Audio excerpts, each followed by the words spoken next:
aan ka hadla arinta muhiimada halkaan soo galay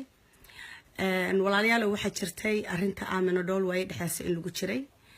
arintii Aamino Dhool waxa jirta arin soo noqotay oo xagga Malaysia ah waxa jirta walaasha Aamino Dhool in ay meel badan lacag looga ururinayay meel badan loo ordayay meelahaas qaarkood wadamada qaarkood waxa kamid ahayd wadankan la dhaho Malaysia waxa jirtay in ay qolan ila soo hadashay wiil abwaana oo la dhaho Maxamed Saleebaan I think abwaan weeyaan waa heer Malaysia oo aan Aamino ku xiray oo maalmihii arinteedo dadku ay qoloba ay mataqaanaa ay mas'uulkeeda qaadaysay isna gees mas'uulka qaado yiraahdaano heer Malaysia nahay wala anaguna gees baan ka qaadanaynaa sida man isagii Aamino isugu xiray halkaas ay ka wada hadlayeen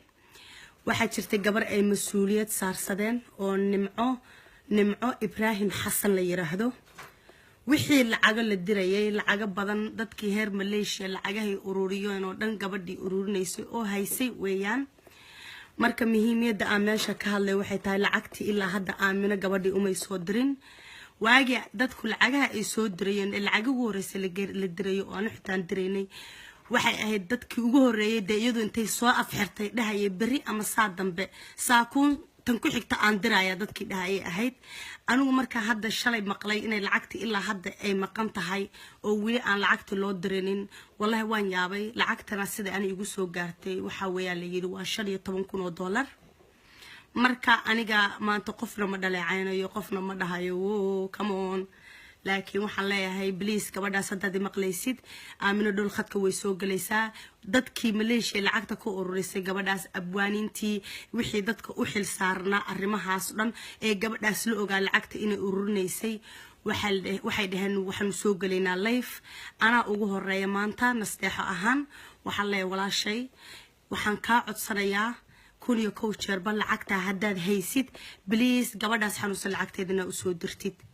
$15,000 haddaysan ka badnayn ama ka yartaa whatever waxay tahay inaad dirtid lacagtaas ayaan ka rabaa oon ka wada codsanayna Aamino Dhoolna saacadaha soo socday soo galaysaa live maxaa la yiraahdaa insha Allah taas aan rabaa inaan idinku wargeliyo marka waa kaas lacagtaas waxaanu ka suganaa heer Malaysia hadday gabadhaas la waayay waxa la sida aan maqaalahan igu soo gaartay lambarkeeda ma shaqaynayo I don't know inuu khadka ka baxay ma garanayo marka waxaan ka codsanayaa gabadhaasi hadday maqlayso please haddaad garanaysaan nimco Ibrahim Xasan waa gabadha lacagta haysa iyadii gabar kala ururinayay hadda ii sheegay wiilka Maxamed Saleebaan Ismaaciil I don't know anyway gabadha hadda garanaysaan muslimka Ilaahay u sheega lacagtaas gabadha xanuunsan ha iska dirto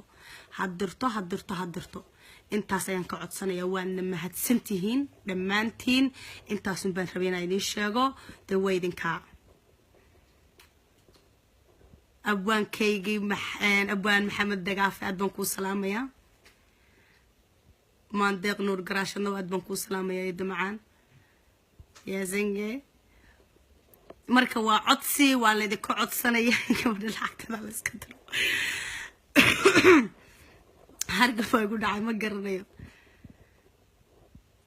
may ka shifaad ma aha waxa weeyaan gabadha waa la waayay soo waxaan leenahay gabadhi lacagta walaal iska dir lacagtii hadii aad diri karna please dadkii lacagaha aad ka ururiso walaashay macaan u celceli wuxooda u dirdir dadkii arin xun ma aha wax waa la isu sheegaa Aaminna hadda iyadoo mataqaana ay soo galaysaa walaashay Ilaahay caafimaad ee sareecaha siiyo iyadii intii xanuunsanba waxaan kaloo rabaa isagana inaan halkaan mataqaana aan ka hadlo walaalkay Maxamed Deeq oo holan ku xanuunsan oo fanaanka ah Soomaaliyeey idinka un baa dadka u maqan idinka un baa Ilaah baa dadka u maqan oo mataqaana Ilaah baa dadka caafiya Maxamed horta Ilaahay ha caafiyo caafimaad sareeca Ilaahay uga bariyay please isagana laga seexanin haloo istaago wixii show la dhaho wixii mataqaan la ururinayo dadka waxaan aaminsanahay dadkan xanuunsan iyo dadkan mataqaana agoomaha inay dadka businessyaasha kaliya ku filan yihiin bas kaliya intaasna haddaad hal meel u fur lahaydeen ummadda tan lagu qaabilo Soomaaliya meel baa loo raaci lahaa dadkii laakiin waxaan leeyahay hal loo kaco dadka xanuunsan wiilkaas hadda wallahi sidoo ku sugan yahay iyo sidoo ahaa waa ka laba caafimaadka Ilaah baa haya wiilkaasna yaan laga seexan يا لقى سيحن إسقنا قنت يجنانتي وحيل لي هاد بايدي سلامية ولا قبل داس نمع الله ده هل جرس نمع إبراهيم حسن سان عادين بمقعد حفظه والله قفي العقد إسكدر أنا لو السجايا يا مقعي بهذا كمان بحني ومقع كوب بحنا ديك اللفتر كاجا يا زنجي سلام عليكم أد بايدين سلام يا باي باي ناهرك علي قدامي حقال تاتا finish بويري تشاو